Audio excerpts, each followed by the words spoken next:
बहुत सारी बातें हो गई। आज के क्वेश्चंस हल्के से डिफिकल्ट नहीं बोलूंगी, डिफरेंट रहेंगे। जैसे क्वेश्चंस हम कुछ दिनों से कर रहे हैं, जैसे हम क्वेश्चंस कर रहे हैं वैसे क्वेश्चंस सीटेट के ऑनलाइन एग्जाम्स में पूछे जा रहे थे कॉन्सेप्चुअल। आज DSSB के भी क्वेश्चंस हैं, हालांकि दोनों चीजें बिल्कुल अलग नहीं है, बहुत सारी चीजें कॉमन होती हैं, बस नेचर पूछने का अलग हो जाता है क्वेश्चन का। तो आज के क्वेश्चन बाकी दिनों से थोड़े से डिफरेंट रहेंगे, फिर कल से उसी तरह के क्वेश्चन करेंगे, मिक्स एंड मैच करते रहेंगे। कुछ क्वेश्चन फैक्चुअल रखेंगे, कुछ क्वेश्चन आपके कॉन्सेप्चुअल रखेंगे, है ना। अच्छा, पोल भी तो देना होता है। आज लखन है नहीं और मेरे भाई के हैं एग्जाम्स, तो मुझे खुद ही पोल देना पड़ेगा आप लोगों को, या आज पोल रहने दें, बताओ। चलो, इतने आपको पढ़ने का टाइम मिल जाएगा, दे देती हूँ पोल। हाँ, तो क्वेश्चन है आपका, which amongst the following is not a socio cultural factor affecting learning process, यानी निम्नलिखित में से कौन सा सामाजिक सांस्कृतिक कारक सीखने की प्रक्रिया को प्रभावित नहीं करता। यानी अधिगम की प्रक्रिया को कौन सा सामाजिक और सांस्कृतिक कारक प्रभावित नहीं करता। नॉट लिखा हुआ है, जिन क्वेश्चंस में नॉट लिखा हो, एक्सेप्ट लिखा हो, लीस्ट लिखा हो, उनको हमें ध्यान से पढ़ना होता है, उनको ध्यान से आंसर करना होता है। इट्स इंपॉर्टेंट, क्योंकि ऐसे क्वेश्चंस आपके आसान होते हैं बट भटका सकते हैं आपको। अब 50% लोग ही इसका सही उत्तर दे पा रहे हैं, या मैं कहूँ 48% लोग ही, अगर मैं यहां से देख पाऊं तो कितना 1211 लोगों में 48% ही सही दे पा रहे हैं। मतलब अभी जो पोल लिया है, धीरे धीरे करके पोल में आप आंसर कर रहे होंगे। सी ऑप्शन 47%, यानी हैंड राइटिंग। कितना इजी क्वेश्चन था, इससे इजी क्वेश्चन बना है आज तक? अब तक तो नहीं बना। ये हम पहले ही चैप्टर डेवलपमेंट में, अभी जो लोग सीटेट के बैच में भी पढ़ रहे होंगे, मैं अभी कल परसों ही डिस्कस कर रही थी जब भी आपकी क्लास होती है, मोटर स्किल्स पे हम बात कर रहे थे, fine motor skills, cross motor skills, ये फिजिकल डेवलपमेंट से संबंधित है ना, किससे? शारीरिक विकास से। हैंड राइटिंग जो है वो आपके फिजिकल में भी मोटर डेवलपमेंट से, गतिक विकास से अगर मैं कहूं, है ना। इसका सामाजिक से क्या संबंध है भाई? सोशियो कल्चरल से इसका क्या संबंध है? कोई संबंध नहीं है। सोशियो कल्चरल मतलब जिसमें समाज और संस्कृति प्रभावित होती हो।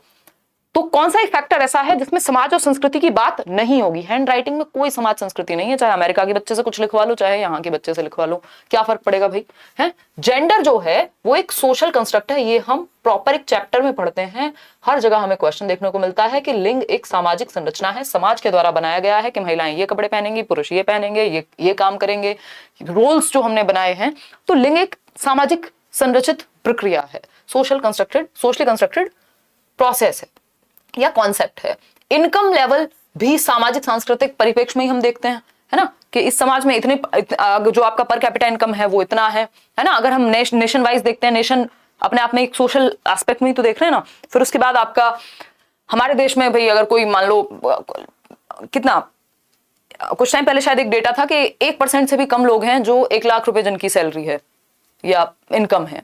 दैट मीन्स हम सोशली देख रहे हैं ना कि इंडिया में अमीर गरीब का मतलब अलग होगा, किसी और कंट्री में, डेवलप्ड नेशन में अलग होगा, है ना। तो इनकम लेवल भी क्या है, सामाजिक और सामाजिक परिप्रेक्ष्य में ही हम देखते हैं, समाज और कल्चर में जिस जगह पे हम हैं। तो ये भी एक सामाजिक कॉन्सेप्ट हो गया। लैंग्वेज अगेन प्रभावित होती है आपके समाज और संस्कृति से, है ना। हम जिन शब्दों का प्रयोग कर रहे हैं, जैसा लिटरेचर हम पढ़ रहे हैं, समाज और संस्कृति से ही प्रभावित है। लेकिन हस्तलेखन या हैंड राइटिंग जो है वो आपका मोटर यानी गत्यात्मक विकास से संबंधित है, ना कि सामाजिक और सांस्कृतिक पक्ष से। ठीक है जी, तो C option is the right answer, क्योंकि नॉट लिखा हुआ था। आगे बढ़ेंगे क्वेश्चन नंबर 2 पर। एक बार पढ़िएगा, बहुत ही प्यारा सा क्वेश्चन है, ये आपको कंफ्यूज भी कर सकता है। मैं एक पोल दे देती हूँ आपको, फिर उसके बाद आप जवाब दीजिएगा पोल में ही, है ना।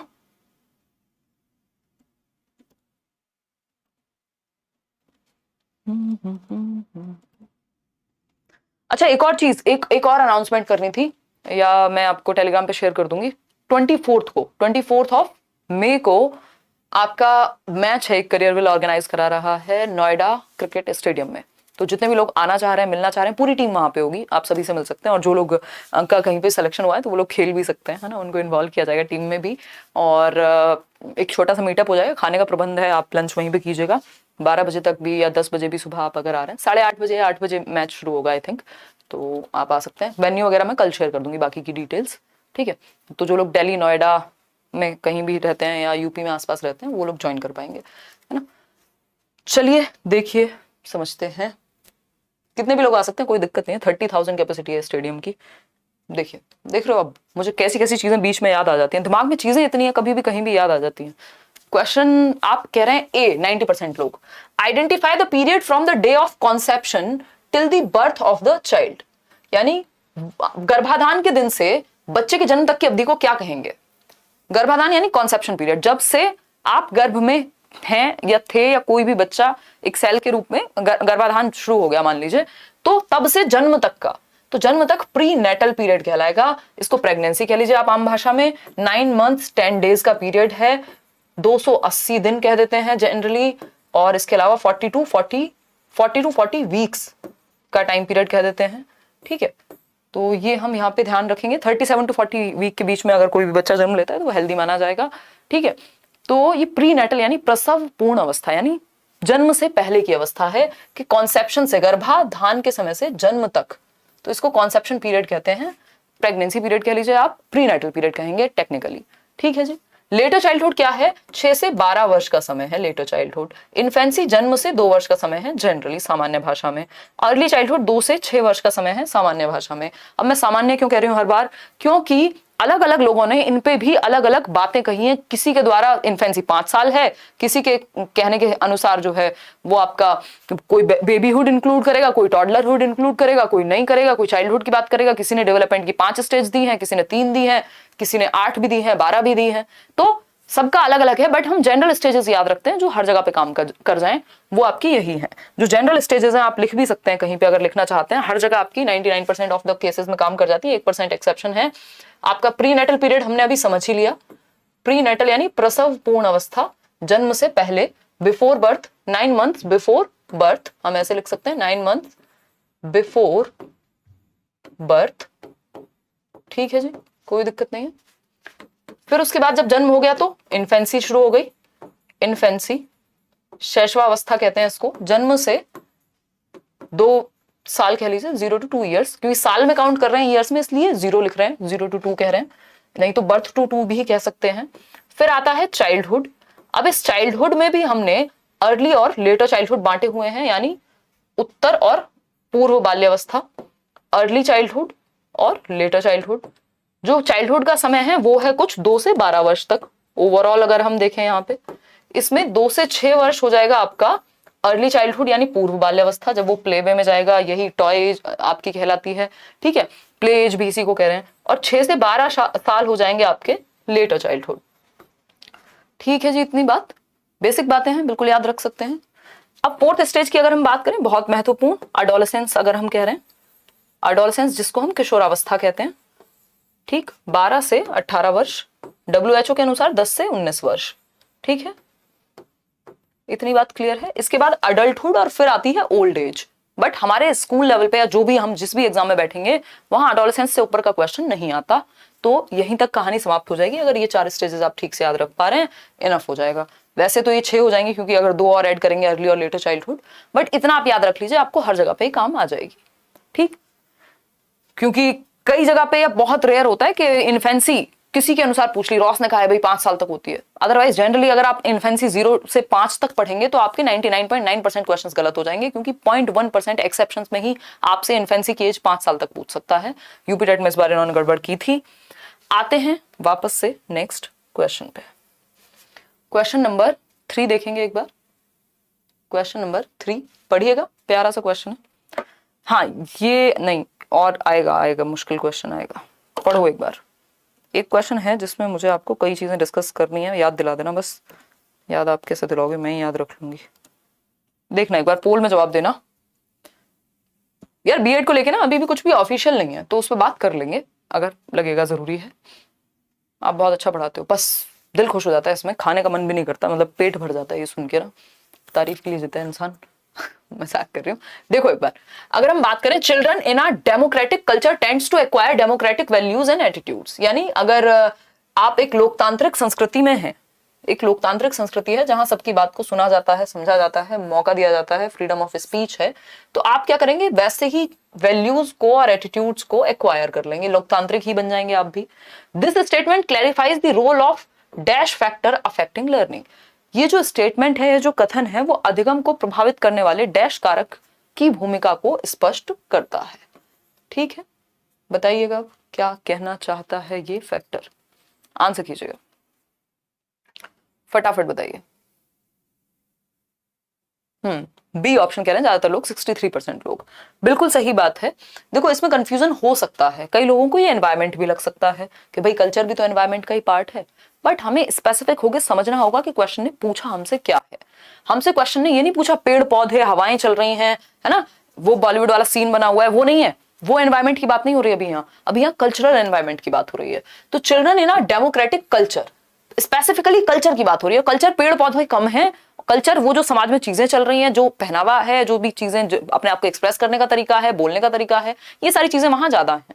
ठीक, तो children in a democratic culture tends to acquire democratic values and attitudes, यानी जो बच्चे लोकतांत्रिक संस्कृति में होते हैं वो वहीं के मूल्य और दृष्टिकोणों को प्राप्त कर लेते हैं कि भाई बड़ों को नमस्कार करना है, हो सकता है अमेरिका में पैर छू के नमस्ते ना करते हो, यहाँ पे हम करते हैं, इस कल्चर का पार्ट है। ठीक है, तो यह कथन कि अधिगम जो लर्निंग है आपकी वो किससे प्रभावित होती है, कल्चर से प्रभावित होती है, ये तो यही कहता है। भाई यहाँ पे जलवायु की बात तो हो नहीं रही है कि पर्यावरण हवाएं और ये सब की तो बात नहीं हो रही है। होने को अगर ये लोग आंसर दे देते हैं इसको ठीक, तो हम मान सकते थे, बट ये पॉसिबिलिटी नहीं है कि ये उत्तर हो जाए। क्यों? क्योंकि एनवायरमेंट हो गया यहाँ पे जेनरिक वर्ड, बात हो रही है स्पेसिफिकली कल्चर की या सोसाइटी की बात हो रही है, तो उस केस में हम आंसर वो मार्क नहीं कर पाएंगे। ठीक, इमोशनल की तो बात ही नहीं हो रही, साइकोलॉजिकल की भी बात नहीं हो रही, बात है कल्चर की, सांस्कृतिक माहौल की या परिवेश की। आगे बढ़ेंगे क्वेश्चन नंबर 4 पर। 20 क्वेश्चंस करेंगे, अगेन आसान क्वेश्चन। जीन पियाजे के अनुसार पूछा है आपसे कुछ, एक बार पढ़िए, मैं आपको पोल दे देती हूँ। वैसे तो ये बच्चा सा क्वेश्चन है, लड्डू है एकदम, आप खा जाएंगे इसको, है ना। इससे आसान क्वेश्चन ना बना है, ना बनेगा, ना बन सकता है, राइट। आ जाओ फटाफट से। अगर हम बात करते हैं कि gene Piaget's theory of cognitive development has dash stages, यानी संज्ञानात्मक विकास के जीन पियाजे सिद्धांत के कितने चरण हैं, यानी जीन पियाजे ने कितनी स्टेजेस दी हैं। सोचो, एक नंबर में ये डीट प्लेस में भी पूछ लेगा, ये हो सकता है कल को केवीएस में भी पूछ ले, ये आपके सीटेट में भी आता है, मतलब इतना इजी क्वेश्चन है, इससे इजी क्वेश्चन धरती पे नहीं बना कहीं, है ना। तो कितनी स्टेजेस हैं, S P C F, simply याद रखना है, some people can't focus, SPCF से याद रखना है। 87% लोग डी कह रहे हैं, बिल्कुल सही बात है। 4 स्टेजेस हैं। पहली स्टेज है सेंसरी मोटर, यानी गत्यात्मक अवस्था, जब अपनी इंद्रियों के माध्यम से बच्चा दुनिया की समझ बनाता है, 0 to 2 years का टाइम है। फिर उसके बाद P फॉर प्री ऑपरेशनल, यानी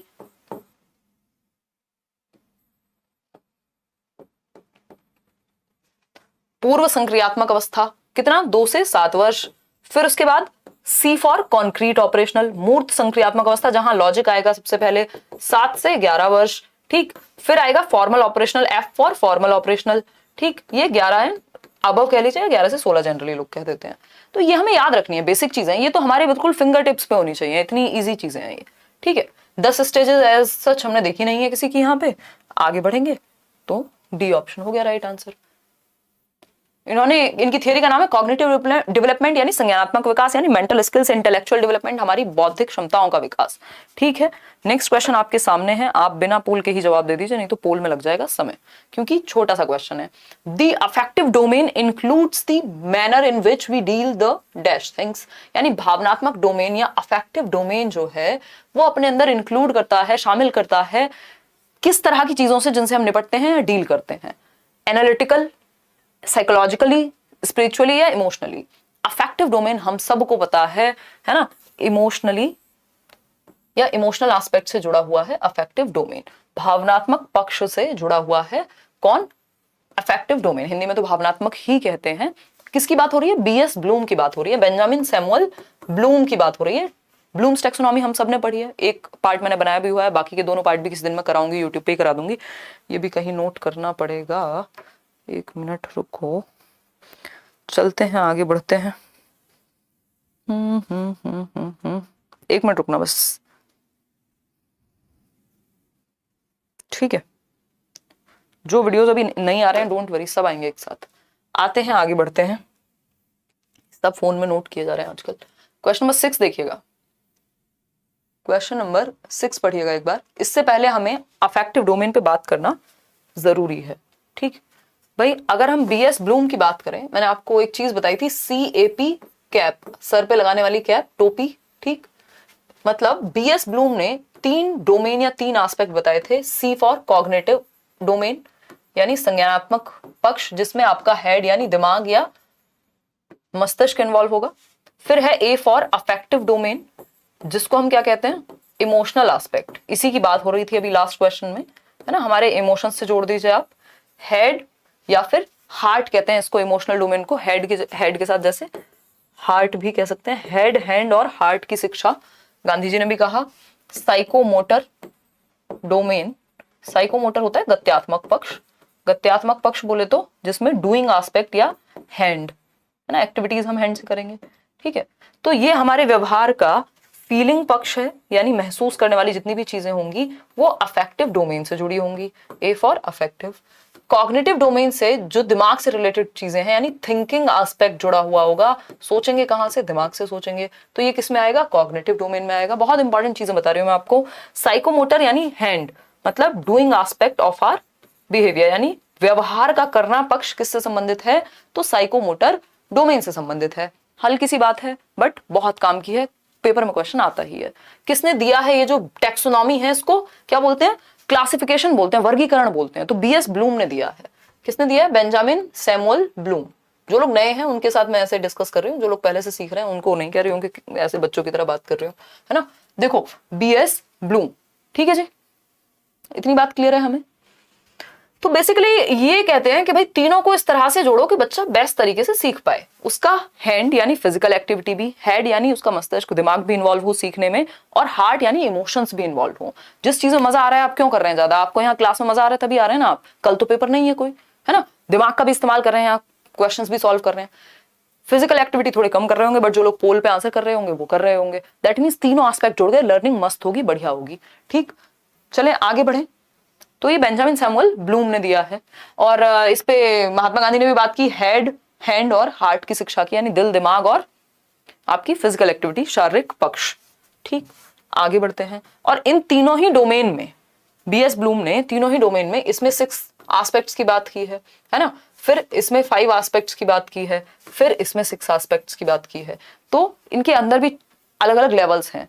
जैसे कॉग्निटिव में नॉलेज है, अंडरस्टैंडिंग है, एप्लीकेशन है, एनालिसिस है, सिंथेसिस है, इवैल्यूएशन है, ये 6 चीजें हैं। फिर अफेक्टिव में आपका रिसीविंग हो गया, रिस्पॉन्डिंग हो गया, वैल्यूइंग हो गया। फिर आपका साइकोमोटर है, उसमें अलग अलग तरह के रिफ्लेक्सेस और ये सब हैं, ठीक। नेक्स्ट क्वेश्चन पढ़ लीजिए एक बार और पोल में भी जवाब दीजिएगा। मैं पोल दे देती हूँ आपको नेक्स्ट क्वेश्चन के लिए, ठीक है सर। बोर तो नहीं हो रहे हैं? हो रहे हैं तो लाइक कर दीजिए इसी बात पे। लगभग 5000 लोग हम जुड़ चुके हैं और सिर्फ 2400 लोगों ने लाइक किया। आधे ही लोग लाइक कर पाते हैं, बाकी भूल जाते हैं, डूब जाते हैं। इतना अच्छा डिस्कस करती हूँ मैं, शाबाश हिमांशी, देख रहे हो, सेल्फ लव।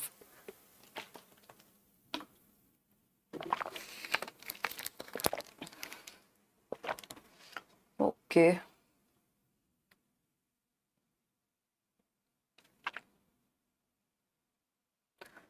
चलिए, ये कौन हंस रहा है इतना आंखें बंद कर करके, ओम नमः शिवाय। अच्छा 85% लोग डी कह रहे हैं आंसर। चलिए देखते हैं कैसे सही है कैसे गलत है। द कॉग्निटिव डोमेन यानी संज्ञानात्मक पक्ष, जो अभी हमने कहानी पे बात की थी, यानी हेड यानी दिमाग से संबंधित जो पक्ष है बीएस ब्लूम की टैक्सोनॉमी में, संज्ञानात्मक क्षेत्र में डैश और डैश कौशल का विकास होता है। सिंगिंग संज्ञानात्मक में, ये तो मोटर से रिलेटेड हो जाएगा कुछ हद तक, चलो मान लेते हैं, बट डांस तो नहीं हो सकता, बिल्कुल भी नहीं हो सकता। चलो लैंग्वेज आपने जोड़ दी तो आपने कह दिया चलो सिंगिंग होगा। थियरी और ड्राइंग, थियरी और ड्राइंग क्या कहते हो, होना चाहिए? मोटर एस्पेक्ट से ज्यादा संबंधित हो गया, ये भी फाइन मोटर स्किल से संबंधित हो गया ड्राइंग जो है आपका।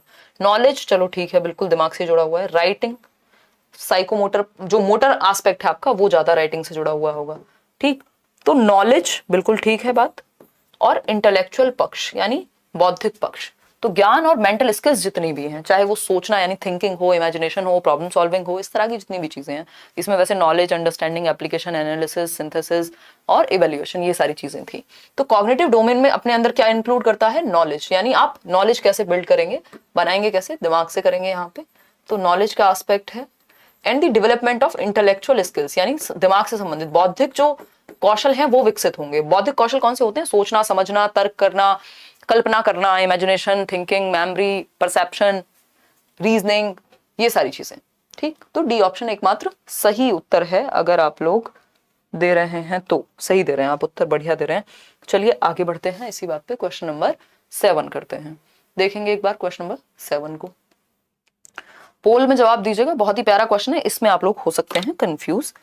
मैं इस पे आपको कुछ चीजें डिस्कस भी करूंगी। यही क्वेश्चन था जिसके बारे में आई वाज टॉकिंग अबाउट। मेरी जब इस पे नजर पड़ी पीपीटी में तो मैंने देखा कि यार इस पे तो डिस्कशन की जरूरत है, क्योंकि ये कंफ्यूज आपको कर सकता है। आजकल स्टेजेस वाले क्वेश्चन सबसे ज्यादा कंफ्यूज करते हैं लोगों को, ठीक है। क्लीन नहीं दिखाई पड़ रहा, आप अपने सेटिंग सेक्शन में जाइए और वहां से 1080p या 720p हाईएस्ट क्वालिटी चूज कीजिए।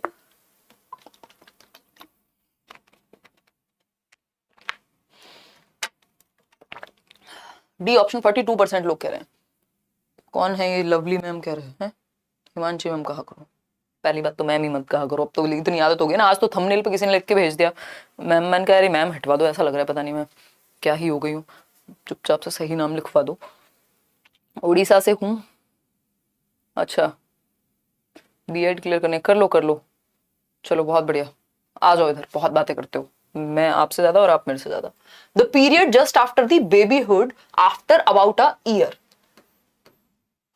Year and a half is also known as dash.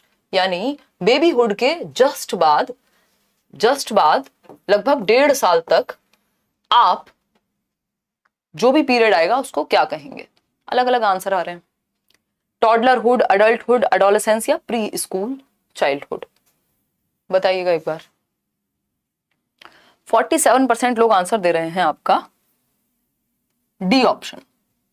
ठीक है, 47% लोग आंसर दे रहे हैं डी ऑप्शन, जो कि कायदे में बनता भी था। जो जनरल बेबीहुड की स्टेजेस हैं उनमें यही रहता है कि 2-2.5 साल तक आपका वो चलेगा। बहुत सारी जगह पे 2 वीक्स टू 2 ईयर्स तक आपका बेबीहुड होता है ना। ये तो खैर नहीं होगा, ये तो आपका फिर सीधा 2 से 6 वर्ष या 3 से 6 हो जाएगा। अगर हम उस केस में देखें तो अर्ली चाइल्डहुड वाला पीरियड हो जाएगा। ये 12 से 18 हो जाएगा, ये भी नहीं होगा। अडल्टहुड हो ही नहीं सकता, तो इसका एकमात्र उत्तर बचता है टॉडलरहुड। ठीक, अब इसमें भी लेकिन कुछ जगह पे आपको टॉडलरहुड की एज कुछ और मिलेगी, कुछ जगह पे कुछ और मिलेगी। जो CDC आई थिंक बोलते हैं, centre for disease control, CDC बोलते हैं, तो उनके अनुसार क्या है कि 2 से 3 वर्ष का समय वो कहते हैं कि टॉडलरहुड है, और कई जगह पे 1 से 3 वर्ष का समय भी आपको टॉडलरहुड मिल जाएगा। ठीक है, तो हम कह सकते हैं कि बाल्यावस्था के ठीक बाद लगभग, ये बाल्यावस्था को यहाँ पे बाल्यावस्था वो वाला मत ले लेना 2 से 12 वाला, इसको बेबीहुड लेना। अब बेबीहुड क्या है, अलग अलग है हर जगह पे। पहले तो इसका आंसर लिखो डगमगाते हुए, ये लगभग 1.5 साल से शुरू हो जाता है। 2 से 3 तो CDC की वेबसाइट जो है वही ऑफिशियली इस बात को मानती है कि 2 से 3 वर्ष का बच्चा टॉडलर कहलाएगा। टॉडलर का मतलब क्या है, जब वो लड़खड़ा के चलना सीख ले डगमगाते हुए। ठीक है, तो 2 to 3 ईयर्स का टाइम पीरियड हम यहाँ पे टॉडलर को दे रहे हैं। बाकी ऑप्शंस यहाँ सही हो नहीं सकते, इसलिए यही बचता है हमारे पास। ठीक है, इसको समझते हैं। 2-3 पॉइंट्स हैं इसमें जो समझने लायक हैं। चलिए, 2-3 वर्ड्स हैं। एक वर्ड है नियोनेट। नियोनेट होता है नवजात। ठीक है, पोल हटा देती हूं मैं। नियोनेट बोले तो नवजात, जो बिल्कुल ताजा ताजा बच्चा है ना, नियोनेट। 2-3 वर्ड हैं जिनको समझना यहाँ महत्वपूर्ण है, और ये ऑप्शन के हिसाब से जाएगा। जैसे ऑप्शन दिया होगा पेपर में वैसे आप उत्तर लगाएंगे, इसका कुछ भी फिक्स्ड नहीं है। ठीक है, टॉडलरहुड नहीं पढ़ा ना, पढ़ना भी नहीं होता जनरली, बट आप एक्स्ट्रा में इसको लिखेंगे कहीं पे, है ना। ये ऐसी चीज नहीं है, अगर मैं इसको स्टेजेस में पढ़ाऊंगी तो आप हो जाएंगे कंफ्यूज, क्योंकि ये जनरली आता भी नहीं है कहीं, और कोई फिक्स्ड नहीं है। किसी एक राइटर के अकॉर्डिंग, या किसी एक व्यक्ति के अकॉर्डिंग, किसी एक ऑर्गेनाइजेशन के अकॉर्डिंग कुछ और साल होंगे, किसी और के अकॉर्डिंग कोई और पीरियड आपका टॉडलरहुड में डाल दिया होगा, तो ये बहुत कंफ्यूजिंग हो जाता है, इसलिए इसको अवॉइड किया जाता है, और पूछा भी बहुत कम ही जाता है। नवजात कह रहे हैं हम, नियोनेट को हम नवजात कह रहे हैं। इसकी अवधि होती है आपकी जन्म से राइट आफ्टर बर्थ, जब आपकी कौन सी नाल है वो कटती है। अभी कुछ दिन पहले तो हम डिस्कस कर रहे थे ना, इंग्लिश में उसको कुछ तो बोलते हैं। तो बेसिकली बर्थ टू 15 डेज कहेंगे कई लोग, और कई जगह पे बर्थ टू 4 वीक्स भी मिलेगा आपको ये। ठीक है, और कई जगह पे 2 महीने तक भी दे देंगे। तो जनरली आप इसको 28 दिन तक का समय मानिए या 1 महीने का समय मानिए। ठीक है, इसको अगर हम बात करें, हाँ, umbilical cord, right, umbilical cord जब आपकी कटेगी, गर्भनाल बोल रहे हैं, हाँ, उसके जस्ट बाद वाला जो समय वो नियोनेट पीरियड शुरू हो जाता है, उसको पॉर्शनेट काल बोलते हैं, उससे पहले वाले को। ठीक है, अगर हम बात करें नियोनेट की, तो ये बर्थ टू 4 वीक्स या 28 दिन हम जनरली मान के चलेंगे। ठीक, उसके बाद अगर हम बात करें यहां, तो फिर हम कहते हैं इन्फेंट है भाई बच्चा, जन्म से 1 साल तक कई लोग इन्फेंट कहेंगे। अब ये इन्फेंसी की डेफिनेशन आप मत याद रखिएगा, क्योंकि आपको जन्म से 2 वर्ष याद रखनी है, जनरली आपके काम वही आनी है। ठीक है जी, जनरली आपके काम वही आनी है। इतनी बात क्लियर है। बेबीहुड, बेबीहुड जनरली लोग कहते हैं कि 2 weeks to 2 years, 2 weeks to 2 years. ठीक, फिर आता है थर्ड, जिस पे हम बात कर रहे थे अभी, टॉडलरहुड। ये अलग अलग कॉन्सेप्ट है, अलग अलग लोगों के द्वारा दिए गए हैं, तो इनको एक साथ मत जोड़ दीजिएगा कि टाइम आगे पीछे कैसे चल रहा है, ठीक है। फिर आता है आपका टॉडलरहुड, जिसको हम 2 से 3 साल का समय कह रहे हैं यहाँ पे, ठीक। अगर जरूरत पड़े ऑप्शन के अकॉर्डिंग तो आप 1 से 3 वर्ष भी कंसिडर कर सकते हैं, कुछ जगहों पे 1 से 3 वर्ष भी आपको मिल जाएगा, ठीक है। तो ये नीडेड चीजें हैं, ये वो चीजें हैं जो जरूरी नहीं आपके सिलेबस में पढ़े आप, बट पेपर के अकॉर्डिंग अगर पेपर में पूछ ले, क्योंकि इतना वास्ट सब्जेक्ट है, आप सब कुछ तो नहीं पढ़ सकते, ठीक है। पढ़ भी सकते हैं अगर बहुत ज्यादा समय हो तो, बट ये कंफ्यूजन क्रिएट करेगा आपके दिमाग में, है ना। अगर हम बात करते हैं, देखिएगा इसको ऐसे समझिएगा, लीव इट।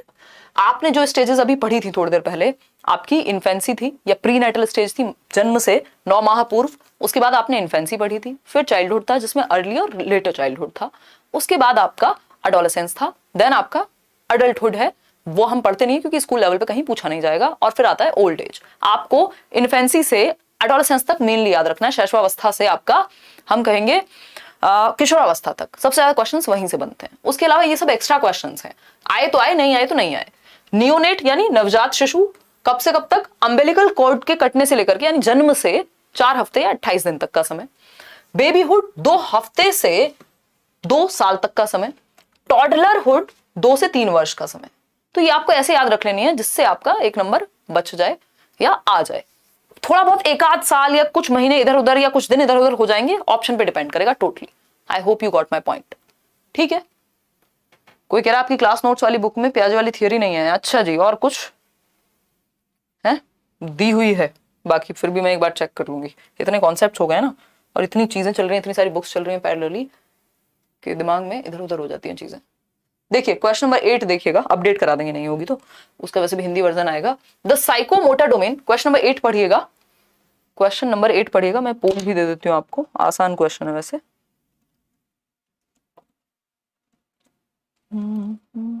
देखो एक बार, बहुत ही बढ़िया, लाइक शेयर कर दो यार, एनर्जी बढ़ाओ एकदम, है।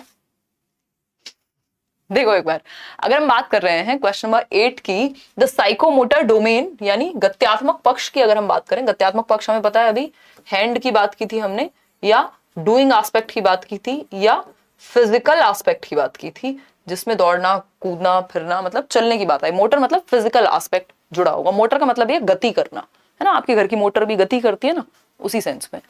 तो the psychomotor domain includes physical movements यानी शारीरिक गति, कोऑर्डिनेशन, समन्वय, बैलेंस। एक तरह से अगर आप साइकिल भी चला रहे हैं, बैडमिंटन भी खेल रहे हैं, तो एक सर्टेन लेवल ऑफ बैलेंस की जरूरत पड़ेगी। फिजिकल मूवमेंट, चलना फिरना दौड़ना भागना, and use of the dash skills, knowledge, ये तो दिमाग से संबंधित है, कॉग्निटिव है, ये साइकोमोटर में थोड़े ना आएगा। मोटर स्किल्स, हाँ ये बात बिल्कुल सही है, गत्यात्मक पक्ष जिसमें चलना फिरना दौड़ना कूदना भागना सब आ जाएगा, चाहे वो ग्रॉस मोटर स्किल्स हो चाहे वो फाइन मोटर स्किल्स हो, राइट। सब्जेक्ट मैथमेटिक्स, ये सब कॉग्निशन में आ जाएंगे। तो यहाँ पे बात किसकी हो रही थी, गत्यात्मक पक्ष की या मोटर स्किल्स की, जिसमें गति करना शामिल होगा। तो जिसमें शारीरिक गति, समन्वयन और गत्यात्मक कौशल का उपयोग होगा, उसको हम साइकोमोटर पक्ष या गत्यात्मक पक्ष कहते हैं। आगे बढ़ेंगे नेक्स्ट क्वेश्चन की तरफ। क्वेश्चन नंबर है आपका 9, पढ़िएगा। आसान क्वेश्चन है, इसके लिए मैं पोल नहीं दे रही हूँ, बहुत ही इजी क्वेश्चन है, इससे इजी क्वेश्चन आपने नहीं देखा होगा। अगर आप पढ़ के समझ जाते हैं क्वेश्चंस को तो बहुत आसान सा सवाल है। बच्ची है कीड़ा या कीड़ा या what ever the name is, हो सकता है मिस प्रिंट हो गया हो, पेपर में इसी तरह से गिवन है D+B के, है ना। कीड़ा है किड़ा है जो भी है, at this stage understand that if you break a candy, एक कैंडी है, वो कैंडी नहीं आती खाने वाली, चॉकलेट मान लीजिए आप, इनटू स्मॉलर पीसेस, उसके छोटे छोटे पीसेस कर दिए। मान लीजिए इतनी बड़ी सी चॉकलेट है, एक कैंडी है, उसके छोटे छोटे पीसेस कर दिए, it will be the same amount. अब वो ये समझती है कि छोटे छोटे पीसेस बेशक कर दिए, लेकिन जितनी वो एक कैंडी थी उतने ही ये पीसेस मिला करके भी होंगे। As when the candy was whole, तो जितनी अमाउंट वो होल की थी उतनी ही पीसेस की भी है। ऐसा नहीं है कि पीसेस नंबर्स में ज्यादा हो गए हैं तो क्वांटिटी भी बढ़ गई है। अगर वो पीसेस कितने, जो क्वांटिटी थी वो सेम ही है, अभी भी सेम ही है, बस तोड़ के आपने पीसेस बढ़ा दिए हैं। ये बच्चा कब समझने लगेगा, तो बिल्कुल सही उत्तर दे रहे हैं आप, कॉन्क्रीट ऑपरेशनल स्टेज में समझने लग जाता है। क्यों? क्योंकि कंजर्वेशन आ जाएगा, संरक्षण आ जाएगा। 7 से 11 वर्ष की अवस्था है ये। प्री ऑपरेशनल में नहीं समझ पाएगा। क्यों नहीं समझ पाएगा? क्योंकि अभी तो वो क्या है, कंजर्वेशन लैक करता है। ठीक है, इसमें कई लोग कंफ्यूज हो सकते थे। अच्छा, ध्यान रखना है हमें, जो प्याजे की कॉन्क्रीट ऑपरेशनल स्टेज है 7 से 11 वर्ष वाली कॉन्क्रीट ऑपरेशनल स्टेज में 3 चीजें आती हैं। सीसीएस यूनिवर्सिटी से आपको याद कराया हुआ है, याद कीजिए फटाफट से क्या क्या आता है ना। कॉन्क्रीट ऑपरेशनल जो स्टेज है प्याजे की 7 से 11 वर्ष की, मूर्त संक्रियात्मक अवस्था कहेंगे जिसको, ठीक है, क्या कहेंगे, मूर्त संक्रियात्मक अवस्था, ठीक है। अगर हम बात करते हैं यहां पे CCS, ये चौधरी चरण सिंह यूनिवर्सिटी बिल्कुल भी नहीं है। ये क्या है, ना ये कोई कंप्यूटर सर्विसेज की बात हो रही है, सिंपल क्लासिफिकेशन, यानी बच्चे को वर्गीकरण आ जाएगा, अलग अलग विशेषताओं के आधार पे वो वर्गीकृत यानी विभाजित कर पाएगा, अलग अलग कैटेगरी में डाल पाएगा चीजों को। दूसरी चीज है कंजर्वेशन जो सबसे इंपॉर्टेंट है, संरक्षण कहते हैं हिंदी में। और ये किसकी वजह से आता है, तो ये सेंट्रेशन डिसेंट्रेशन का जो गुण है वो उसके अंदर आ जाएगा। कंजर्वेशन कमी किस वजह से होती है, लैक ऑफ डिसेंट्रेशन, यानी बच्चा विकेंद्रीकरण नहीं कर पाता, अलग अलग पक्षों पे फोकस नहीं कर पाता, लास्ट क्लास में समझा था। और एस फॉर होता है सीरिएशन, असेंडिंग डिसेंडिंग ऑर्डर, और इन सब में वो लगाने लगेगा। तो होपफुली ये तीनों चीजें जो है आपकी अचीव हो जाती हैं। ये अचीवमेंट है कॉन्क्रीट ऑपरेशनल स्टेज की, क्या है, अचीवमेंट है, राइट। कोई दिक्कत परेशानी दर्द समस्या इस बात को समझने में हो रही हो तो बता दीजिए, हो रही होगी तो हम 300 बार बताएंगे। पीडीएफ के साथ आंसर भी दे दीजिए। ये कौन कह रहा है, सतापाथी कह रहे हैं। ये इतना डिस्कशन, इतनी देर से जो हम बातें कर रहे हैं किस लिए कर रहे हैं, ताकि आंसर आपके दिमाग में बैठ सके, उस पीडीएफ को आप मार्क कर सके, है ना, वो आपके लिए वर्कशीट के जैसी बन जाए, ठीक है। अगर आंसर साथ में ही मिलेंगे तो फिर यहाँ पढ़ाई का क्या फायदा हुआ, देने को तो दे देंगे, ठीक। कितने लोग इस बात के पक्ष में बताना, एक दिन पोल रखेंगे हम।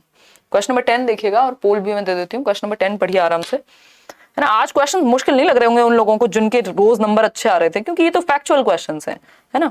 देख रहे हो कितना इजी कर दिया DEET+B ने सब कुछ। इससे मुश्किल तो सीटेट में क्वेश्चंस बन रहे हैं आजकल। देखिए एक बार, मजाक कर रही हूँ, चलो वहां पे 100 क्वेश्चन आते हैं तो एक सेक्शन इजी होगा, एक मुश्किल भी होगा, ठीक है। देखो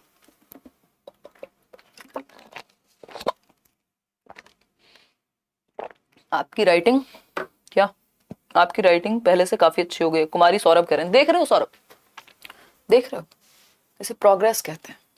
बेसिकली जब मैं ठहराव से लिखती हूँ तो मेरी राइटिंग ठीक आती है, और जब मैं भूचाल में लिखती हूँ तो यही होता है। बाकी हाँ, over the period of time we evolve, और होना ही चाहिए।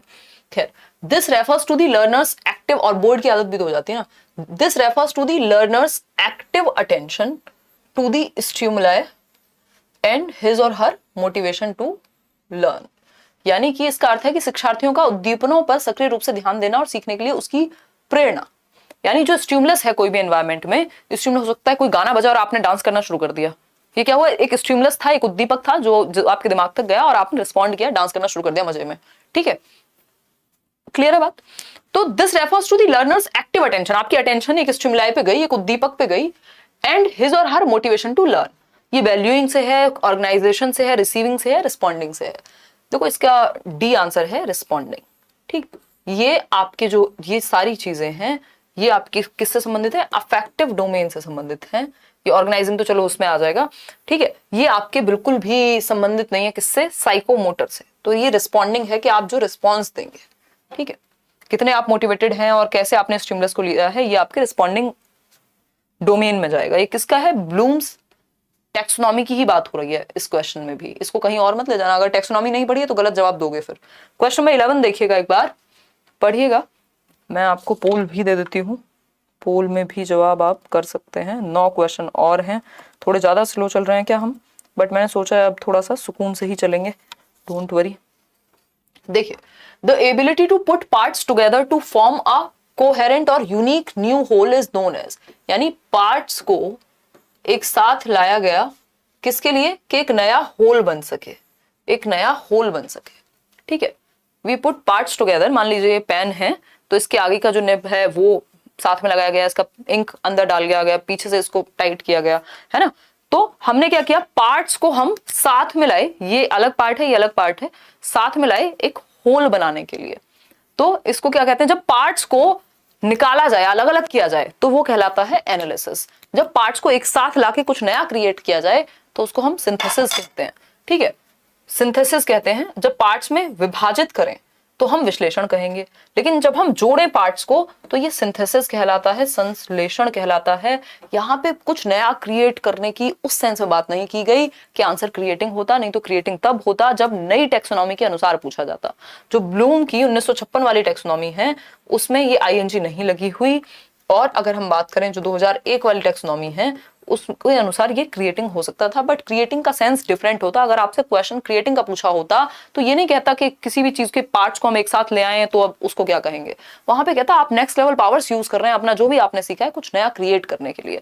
तो भाषा में फर्क है, ठीक, इसलिए सी नहीं होगा, सिंथेसिस होगा इसका सही उत्तर। आगे बढ़ेंगे क्वेश्चन नंबर 12 पर।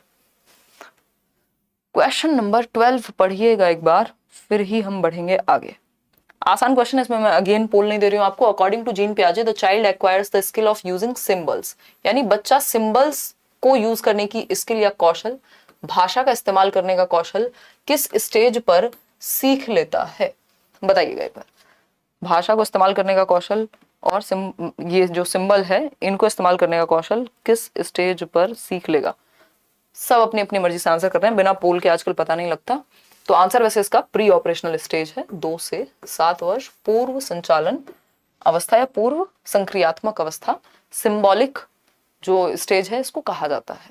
ठीक है, तो सिंपल आंसर है, इसमें कोई भी खतरनाक बात नहीं है जिसको समझने में दिक्कत हो। क्वेश्चन नंबर 13 देखिएगा एक बार, और इसके लिए मैं आपको पोल भी प्रदर्शित कर देती हूँ आपके सामने, जिससे कि आप पोल में भी जवाब दे पाए, है ना। अब तो आप लोगों को इन क्वेश्चन में मजा कम आ रहा होगा, इजी लग रहे होंगे, नहीं कल से फिर से वही डेली इस तरह के क्वेश्चन कम मिलाएंगे। क्वेश्चन नंबर 13 है आपका कहता है which period is a time of sudden diverse, यानी अचानक से क्या कहेंगे, विविध, भ्रमित यानी confusing, frightening mood swings, sorry, है ना, भयावह मतलब खतरनाक मूड स्विंग्स। 1 मिनट में बहुत अच्छा मूड, 1 मिनट में फाड़ खाने को तैयार, कंफ्यूजन में है ना, एकदम बहुत एक्साइटमेंट, बिल्कुल लो है एनर्जी में, है ना। सडन डाइवर्स मतलब अचानक से अलग अलग मूड्स, अलग अलग एक्टिविटीज कर रहा है बच्चा नहीं है अब, ये क्या है, एडोलेसेंट है। क्या है ये, किशोरावस्था है। इन शॉर्ट इन्होंने भाषा को बदल के ये पूछा है which period is known as the period of stress and storm, तनाव एवं तूफान की अवस्था। तो क्या है ये, 12 से 18 वर्ष। फीलिंग ऑफ रिवोल्ट जो है, विद्रोह की भावना, इमोशनल इंस्टेबिलिटी यानी भावनात्मक रूप से अस्थिरता, स्थिर नहीं है बच्चा। क्यों, क्योंकि इतने सारे चेंजेस हो रहे हैं, physically, mentally, psychologically, emotionally, hormonal इतने सारे परिवर्तन हो रहे होते हैं। एज में प्यूबर्टी हिट करती है कि बच्चे के अंदर कंफ्यूजन, आइडेंटिटी क्राइसिस है कि मैं करूंगा क्या जीवन में, मेरी क्या आइडेंटिटी होगी। अचानक से बहुत सारे डाइवर्स चीजें दिमाग में आएंगी, मूड स्विंग्स होंगे, ये एडोलेसेंस से संबंधित हैं। सिंपल आंसर है इसका, तो इसमें कोई दिक्कत आपको होनी ही नहीं चाहिए। क्वेश्चन नंबर 14 देखिएगा, आसान क्वेश्चन है, जवाब दीजिएगा फटाफट से। आगे बढ़ेंगे, इसका पोल आपको नहीं मिलेगा, एक क्वेश्चन में पोल दिया जाएगा, एक क्वेश्चन में पोल नहीं दिया जाएगा। ठीक है, बात कोई दिक्कत परेशानी इस बात को समझने में हो रही हो तो बताओ। रात वाला सेशन तो इतना सूदिंग हो जाता है ना, मेरे लिए भी मजा आ जाता है एकदम। देखो एक बार, क्वेश्चन 14 है, if the school environment is dash it affects the learning process. यदि स्कूल एनवायरमेंट, यदि विद्यालय का जो वातावरण है, माहौल है, ऐसा है, ऐसा ही आपको चूज करना है कि कैसा है, तो यह अधिगम प्रक्रिया पर प्रभाव डालता है। अनुपयुक्त यानी अनसूटेबल है, डिसिप्लिन्ड है, पॉजिटिव है या हार्मोनियस है। अब यहाँ पे आपको खुद से समझना होगा कि पॉजिटिवली अफेक्ट करने की बात कर रहे हैं या नेगेटिव। तो अगर ऐसी सिचुएशन बने तो आप इस अफेक्ट को क्या समझेंगे कि भाई नेगेटिवली ही अफेक्ट करने की बात कर रहा होगा। अगर इफेक्ट होता तो हम पॉजिटिव मान लेते। दूसरा एक साइन क्या है इसमें आंसर चूज करने का, ये तीनों ही पॉजिटिव हैं। दैट मीन्स कोई एक चीज है जो अलग सी यहाँ पे प्रदर्शित हो रही है, वो है अनसूटेबल एनवायरमेंट। यदि है तो बच्चों का जो अधिगम है, अधिगम प्रक्रिया पर प्रभाव पड़ता है, दैट मीन्स नेगेटिव प्रभाव पड़ता है। ठीक है, अगर पॉजिटिव होता तो यहाँ पे पहले से ही कुछ और शब्द होते, क्योंकि पॉजिटिव में तो फिर डिसिप्लिन्ड है तब भी अच्छा है, पॉजिटिव है, हार्मोनियस है, एक ही बात है। तो सिर्फ ए ऑप्शन ही आपका सही उत्तर बचेगा। आगे बढ़ेंगे नेक्स्ट क्वेश्चन पे। तो अनसूटेबल है यानी अनुपयुक्त है, बच्चे को डांटना, मारना, पीटना, इस तरह का माहौल है, अनहेल्दी है, तो बच्चे की लर्निंग पर प्रभाव पड़ेगा, वो ठीक से नहीं सीख पाएगा। क्वेश्चन नंबर 15 देखिए, in which domain the hierarchy ranges from reflexes and basic movement to non discursive communication and meaningfully expressive activity. बहुत ही अच्छा क्वेश्चन है, इसका जवाब देखते हैं कितने लोग दे पाते हैं। क्वेश्चन है, किस डोमेन में पदानुक्रम, रिफ्लेक्सेस और बुनियादी आंदोलन, ये हिंदी इसकी थोड़ी सी टेढ़ी मेढ़ी होगी क्योंकि आपके पेपर में भी ट्रांसलेटेड ही आती है ना। अर्जुन वर्मा कुछ पूछ नहीं रहे हैं, सिर्फ सुपर चैट करेंगे, 100 रुपया ऐसे ही उड़ा देंगे हैं, पूछेंगे नहीं कुछ, या खुशी में दे रहे हैं, अच्छा धन्यवाद। चलिए अब क्या कहें आपको, आगे बताइए। ये फीचर ही हमने इसलिए ऑन छोड़ा हुआ है, अदरवाइज तो मेंबरशिप वगैरह कुछ भी अलाउड नहीं है चैनल पे, ताकि आप क्वेश्चन पूछ सकें। अगर बहुत सारे लोग हैं, 5,5140 लोगों में कैसे पूछोगे क्वेश्चन? अगर किसी का सीरियस क्वेश्चन है तो सुपर चैट करके पूछेगा। देखो एक बार, अगर हम बात करें in which domain the hierarchy ranges from reflexes. Reflexes होते हैं अनैच्छिक क्रियाएं जिन पे आपका कंट्रोल नहीं होता है ना। आपकी हार्ट बीट, आपकी जो पलके हैं उनका झपकना। इसके अलावा अगर हम बात करें, जब बचपन में तो बहुत सारी चीजों पे कंट्रोल नहीं होता है ना। बच्चे एक रूटिंग रिफ्लेक्स होता है, आप बच्चे के हाथ में कुछ भी रखेंगे वो ऐसे पकड़ लेगा, उसको ऐसे टच करेंगे वो ऐसे ऐसे करेगा। एक आपका दूसरा रिफ्लेक्स होता है, पैर में अगर आप टच करेंगे तो वो अचानक से ऐसे करेगा। यानी अनैच्छिक क्रियाएं बहुत सारी होती हैं, बाद में कम बच जाती हैं। बेसिक मूवमेंट, चलना फिरना दौड़ना। To non discursive, non discursive होता है, अब आप स्माइल करेंगे तो भी आपके एक्सप्रेशन से पता लग जाएगा कि आप क्या कहना चाहते हैं। आप सार्केस्टिकली स्माइल कर रहे हैं या फिर आप सच में खुश हैं, है ना। या कोई जो डांसर है, अब उसके फेशियल एक्सप्रेशन से आपको पता लग जाएगा कि वो कन्वे क्या करना चाह रहे हैं। तो यहाँ पे 3 चीजें हैं।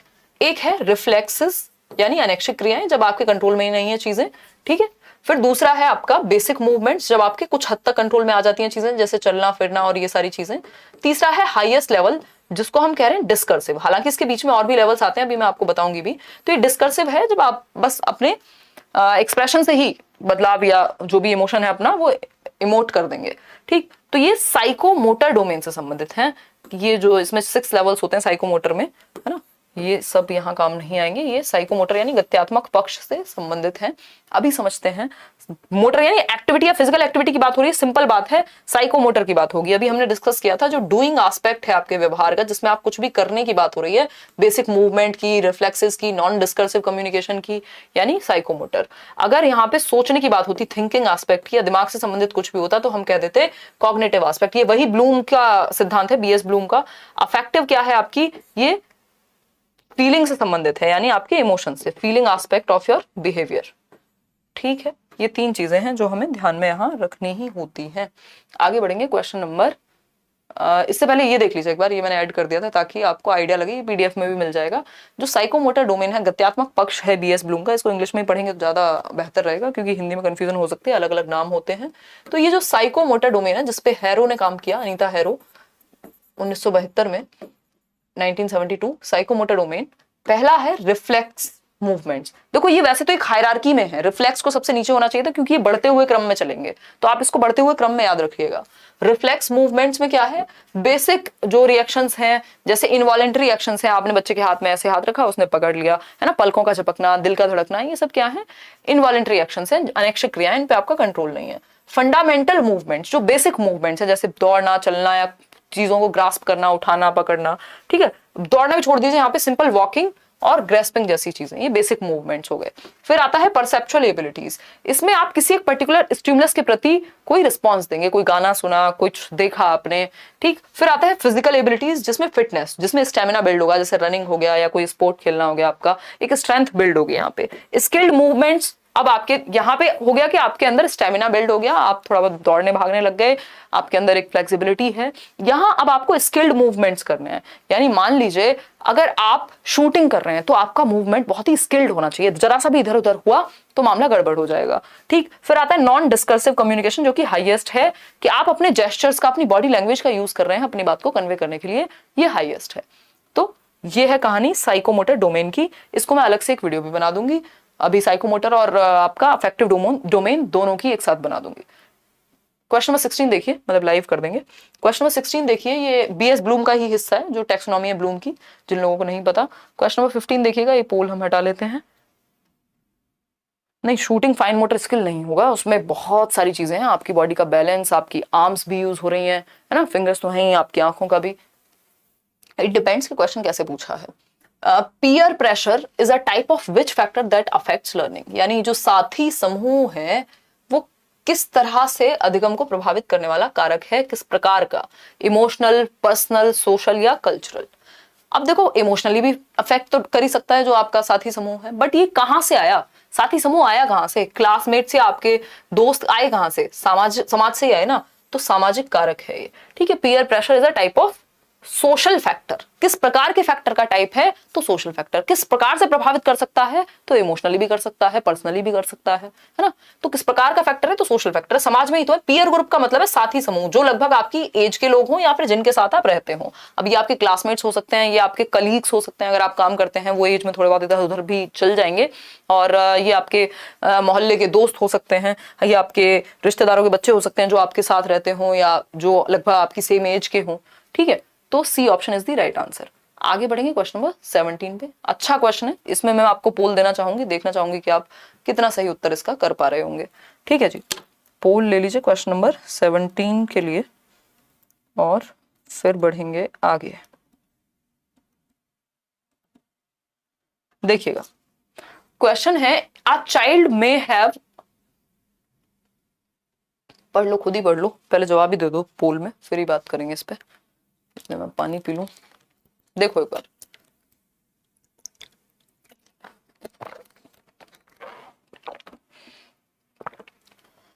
क्वेश्चन है a child may have a schema about a type of animal. एक बच्चे के पास एक प्रकार के जानवर का एनिमल हो सकता है, उल्टा बोल दिया मैंने, एक प्रकार के जानवर का स्कीमा हो सकता है, जैसे कि डॉग। मान लीजिए बच्चे के दिमाग में एक स्कीमा, एक प्रीवियस नॉलेज, एक तरह से एग्जिस्टिंग नॉलेज है, एग्जिस्टिंग पिक्चर है किसकी, डॉग की। उसको पता है कि कुत्ता कैसा दिखता है, क्या होता है। ठीक, suddenly the child went awestruck when he encounters a new big and different breed of dog. मान लीजिए कुत्ते को पता था कि एक पवेलियन नाम की एक ब्रीड होती है, उसने वही देखा था, छोटा सा क्यूट सा सफेद बालों वाला। अब अचानक से क्या हुआ, उसके स्कीमा में, बच्चे के स्कीमा में क्या था, बच्चे के दिमाग में क्या था कि एक छोटा सा व्हाइट कलर का क्यूट सा डॉगी होता है ना, इसको डॉगी कहते हैं, ये डॉग होता है, बात खत्म। एक दिन उसने अचानक से कुछ पिटबुल जैसा देख लिया है ना, या गोल्डन रिट्रीवर जैसा कुछ देख लिया, उसको लगा यार ये क्या है, डॉग तो वैसा होता है।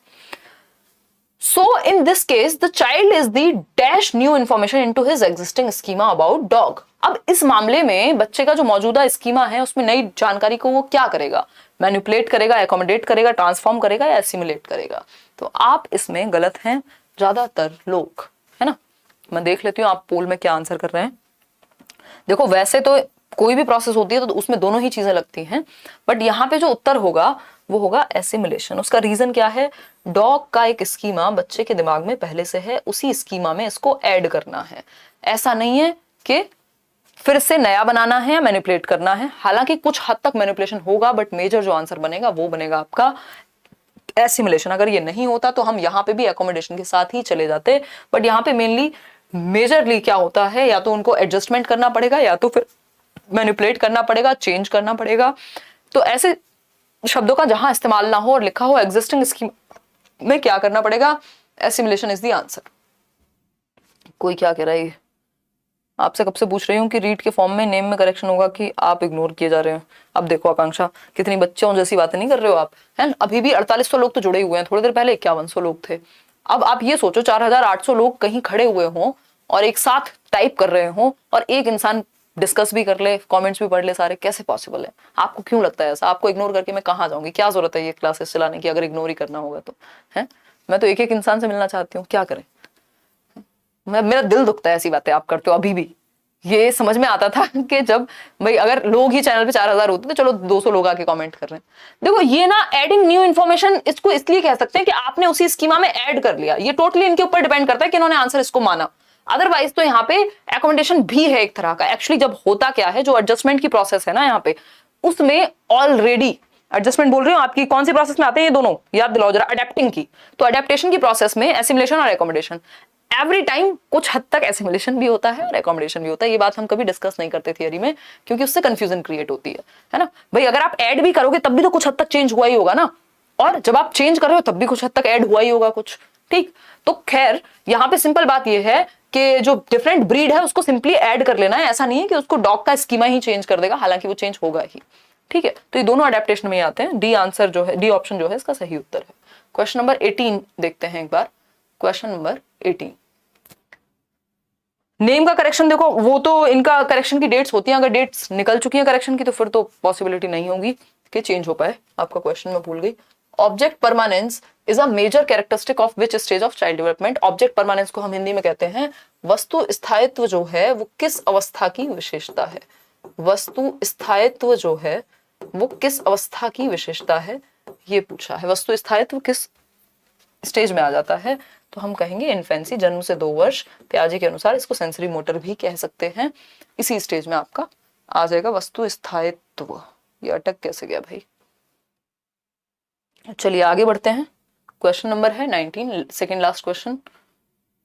Whose socio-cultural theory of learning explains that learning occurs during social interactions between individuals? यानी किसकी सामाजिक सांस्कृतिक थियोरी है, सिद्धांत है, जो कहता है कि जो अधिगम है वो समाज और संस्कृति के बीच में, यानी लोगों के बीच में जब इंटरेक्शन होता है, एक दूसरे से बात करते हैं, डिस्कस करते हैं, तब सीखते हैं। तो ये वाइगॉस्की कहेंगे सिंपली। ये वाइगॉस्की की थियोरी है, socio cultural approach of development. आगे बढ़ेंगे, क्वेश्चन नंबर 20 देख लीजिए, लास्ट क्वेश्चन है आज के लिए, ठीक है। अगर हम बात कर रहे हैं तो ये कहता है locality and neighbourhood comes under which factor that affects learning. यानी जो लोकेलिटी है, जो आस पड़ोस है, और जो आपका नेबरहुड है, एक ही बात हो गई, तो वो किस एक एस्पेक्ट में आएंगे सीखने के? तो एनवायरमेंट में आएंगे, इमोशंस में आएंगे, कल्चर में आएंगे, या सोशल में आएंगे? तो ये सोशल में आएंगे, फिर इससे ही जुड़ जाएगा कल्चर, और ऐसे देखा जाए तो ये सब एनवायरमेंट का पार्ट है, ठीक है। तो ये सोशल एस्पेक्ट में आएंगे, याद रखिएगा। सामाजिक परिप्रेक्ष्य की बात हो रही है, आहा मजे आ गए। देखो एक बार, ये पोडियम से हाथ तोड़वा लिया मैंने, देखो, ठीक। तो ये सोशल एस्पेक्ट की बात हो रही है, समाज में आएंगे, बाकी इतनी बात क्लियर है।